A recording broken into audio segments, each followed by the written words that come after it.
여러분, 부동산 계약할 때 등기부등본만 보면 되지 하는 말은 다 옛말인 것 같아요. 오늘은 정말 중요한 부동산 계약할 때 반드시 보고 있는 등기부등본에 대한 이야기 가져왔습니다. 누구나 한 번쯤은 월세, 전세, 매매 중 선택해서 계약을 하게 됩니다. 그때 부동산에서 보통 보게 되는 게 등기부등본입니다. 그런데 등기부등본만 봐도 안심할 수 없고 사기를 당할 수가 있다 라는 말 들어보셨나요? 2023년 6월부터 올해 5월까지 3년간 서울에서 전세 사기 포함 사기가 8,000건 이상으로 나타났습니다. 이 중에 등기부등본을 확인하고도 문제가 됐던 건도 포함되어 있습니다. 등기부등본만 확인하는 건 더 이상 안전하지 않다는 뜻입니다. 불과 몇 년 전만 해도 등기부등본만 보면 끝인 줄 알았는데 이제 내가 챙겨야 되는 것 같습니다. 부동산 계약 시 가장 먼저 확인하는 순위 1순위가 뭐였을 것 같나요? 맞습니다. 등기부등본이었습니다. 부동산 계약은 쿠팡에서 칫솔이나 세제 사는 것 정도의 빈도수가 아닌, 투자자가 아니라면 인생에서 몇 번 안 하는 계약인데 어쩌면 전 재산이나 큰 돈이 들어가는 것이므로 더욱더 내가 신경 써야 합니다. 그럼 바로 등기부등본 보는 법과 피해 사례를 설명드리겠습니다. 우선 등기부등본은 사람으로 따지면 이력서라고 보시면 됩니다. 해당 부동산이 아파트가 될 수 있고 빌라 또는 토지의 소유자, 권리관계, 근저당 설정 여부, 지금까지의 거래 기록이 되어 있습니다. 등기부등본은 누구든지 간편하게 열람할 수 있습니다. 열람 방법은 네이버에서 등기부등본 열람을 검색하시면 대법원 인터넷 등기소로 들어가서 열람이 가능합니다. 그리고 등기부등본을 처음 보시면 이게 뭐지? 라고 하실 수도 있습니다. 그냥 어렵게 생각하지 말고 크게 세 가지로 나눠져 있다 라고 아시면 됩니다. 표제부는 기본 정보를 다루고 있습니다. 갑구는 소유권을 다루고 있습니다. 을구는 권리관계를 다루고 있습니다. 쉽게 말해서 그냥 돈을 다루고 있습니다. 이렇게 나눌 수가 있는데 먼저 표제부가 제일 먼저 앞에 나오는데 이건 해당 토지의 주소, 면적, 건물 용도 등을 표기됩니다. 상가의 경우 영업신고할 때 해당 부동산의 종류를 꼭 확인하셔야 됩니다. 확인 안 하고 나중에 영업신고를 하다 보니 해당 부동산이 영업신고가 되지 않는 경우도 종종 있습니다. 그리고 갑구는 이 물건이 누구 건지에 대한 내용이 나와 있습니다. 그리고 이 부동산의 기존 소유자들이 표시됩니다. 가압류와 가처분 등의 법적 분쟁 기록도 이쪽에 표기됩니다.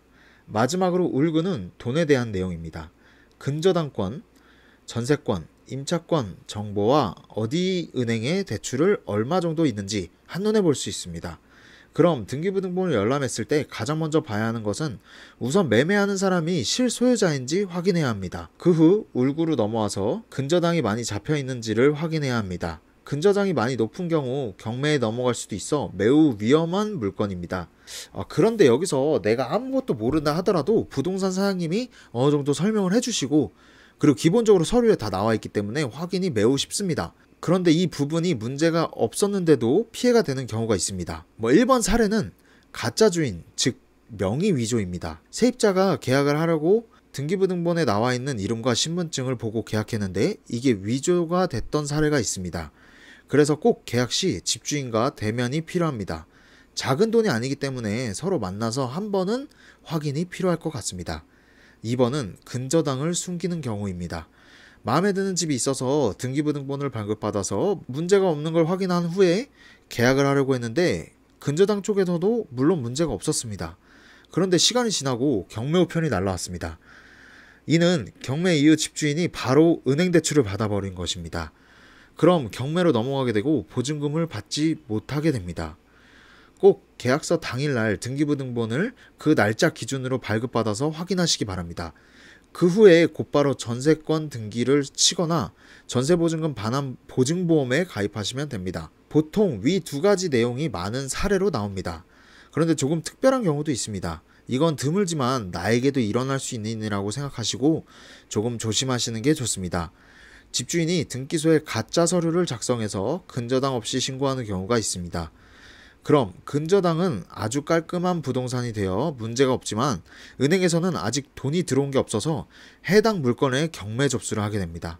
그럼 그때부터 문제가 생기게 됩니다. 이미 저는 계약을 해서 살고 있는데 경매가 넘어온다면 정말 큰 문제가 되니 근저당에 대한 부분은 꼭 한번 확인하시면 피해를 줄일 수 있습니다.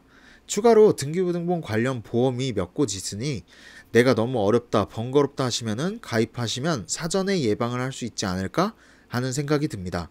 추가로 깡통전세, 신탁등기가 있지만 이 두 개에 대해서는 여러 뉴스가 나왔고 이슈가 많아서 다들 알고 있을 거라 생각합니다. 살면서 어쩌면 가장 큰 돈이 오가는 것이고 몇 번 안 하는 계약이기 때문에 문제 없겠지. 내가 모르니까 이렇게 계약하면 되겠지. 부동산 사장님 말만 믿으면 되겠지. 라는 안일한 생각 때문에 큰 후회가 될 수 있습니다. 내 돈은 내가 지켜야 합니다. 내가 아직 불인이고 부동산에 조금 더 공부하고 알아가고 싶다면 제가 처음에 부동산 입문했을 때 읽었던 필독서 밑에 고정 댓글에 링크 남겨두었습니다. 이 도서만 읽어도 불인이 탈출하는 데는 문제 없다고 생각합니다. 부동산에 대해서 조금 더 알고 싶으시다면 밑에 고정 댓글 참고하시면 큰 도움 될 거라 생각합니다. 감사합니다.